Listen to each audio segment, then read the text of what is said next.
Alright guys, so that happened. Go tell the IRS to suck my fucking dick. I set that payment out. Smash that.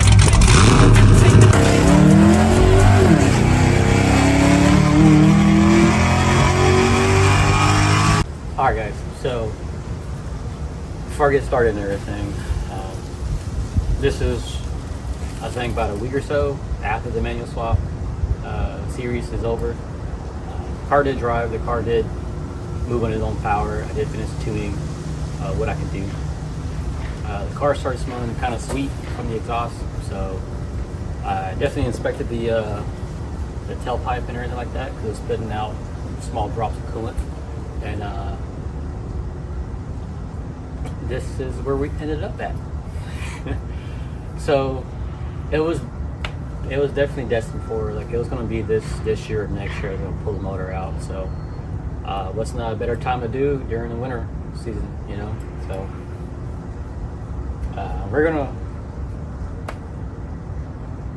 I'm going to take it apart to see what's really wrong with it. I kind of want to see how the bearings look like, the bottom end and the cam bearings as well. This will be completely stripped. It'll just be a bare block on the stand. I do have a plan. I have two plans. I have two. I want to do an NA route, and I'm going to do a boost route. You'll know what route I'm going to take when I post a video very soon next year. I really don't want to rush this at all. I kind of want to take my time on this for sure. With that being said, it will be painted, prepped. Whatever I can replace with better stuff, we'll replace.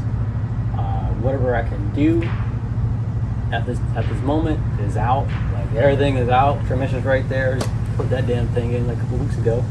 Coolant, radiator, you know. The clutch is in the house because it was I didn't want to leave out here, you know. So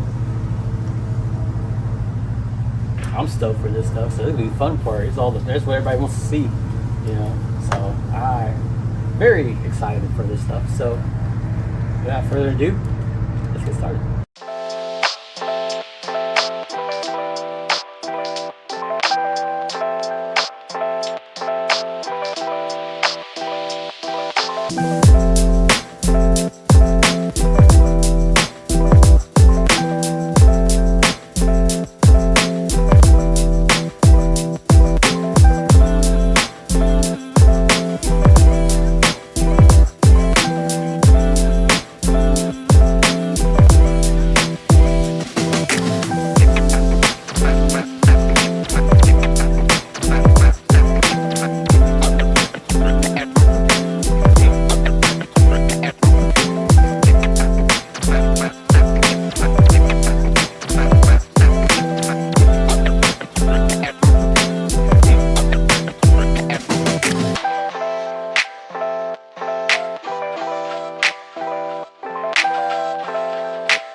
All right, guys. So I got it down to a short block.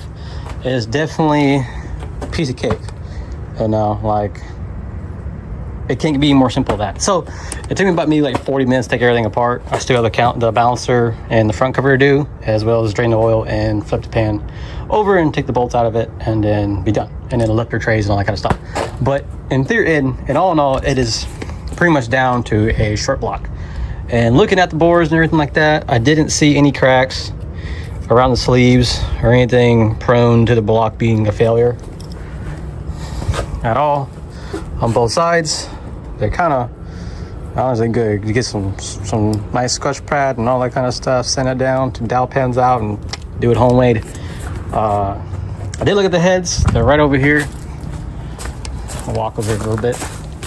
I did look, you know, and it kind of, you know, not the best, you know, not the best whatsoever, but, you know, we are getting new heads. I will spoil that for sure. We are definitely getting new heads. I'm not keeping these hose on the car. Definitely this one. I'm gonna rip this bitch over. Come on over. Get over there. Definitely is the same on those sides. I didn't see any issues with the heads at all. Like, they're not cracked. They're not really like a spot that got burnt up or anything that's actually prone to it. Like anything that's causing to point the finger at the cylinder heads of the block.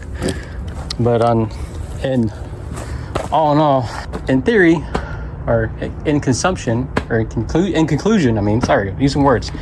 In conclusion, the head gaskets are the issue on this problem right now. So, that's a good thing. It's actually the gasket, not the block or the head. It didn't really get hot. Like, you know, it really didn't really get that hot. I think it got hot maybe once or twice, but that was because the water pump seal, behind the cover, they kind of was leaking, and it got some air bubbles and it started getting hot. But never got to the point it was cooked alive. But thank you, LS. You know, thank you. And in theory, and something I did learn, wasn't aware that the LS2 is a 4th gen. You know, that's a good thing, because I was planning to see the knock sensors, which is one right there and one right there on the side of the block. I was expecting to have them on top like a 3rd gen, but I guess I got the good block. It is a 6.0. It is a true 6.0. It is any of those two. You know, they never knew that at all.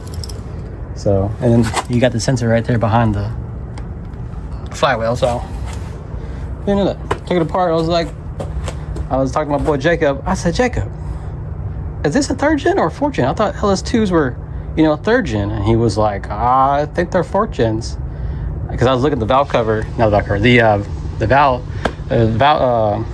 the valley cover. I was looking at it, and I'm like, this looks like a 4th gen style valley cover, because it has the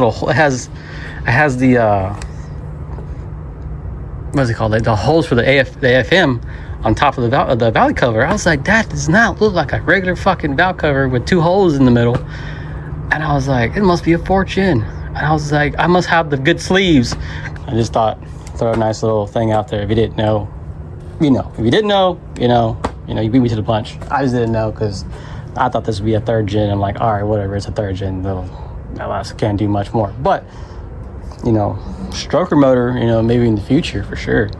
But definitely, I wonder if it has the 4th gen pistons and rods in it though. But I'll get there when I fucking take it apart. With that being said, let's get to it, you know.